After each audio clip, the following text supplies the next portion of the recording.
Welcome back, everybody. Now this is going to be the last video in terms of food plot shapes. We've gone over a few basic ones. This last one I wanted to talk about is linear food plots. Linear food plots are a little bit different than the previous ones we've talked about.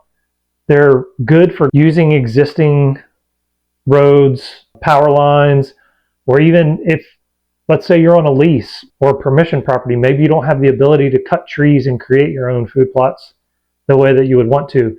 So this is a good example. This property, it's got a power line running through it. If you wanted to create a food plot there, a linear food plot's obvious. If your access, let's say you came in from off the main road there and you wanted to put a stand there with a south wind. A linear food plot's obvious. You take advantage of what's there.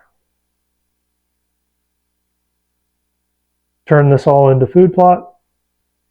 You've got edges, both sides obviously.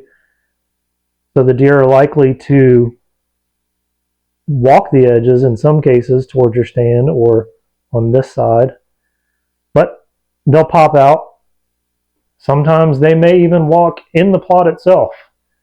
But in my opinion, these aren't quite as good as the other options. They'll work in a pinch, especially if you're limited on what you're able to do on the property. But this just goes to show, use what you've got. You can get creative, when you have that option. If you can't, use what you have. A linear plot is a good example of that. So stick around. The next series, we're going to be talking about micro food plots, destination plots, and perennials and annuals, a lot of variations of food plot topics.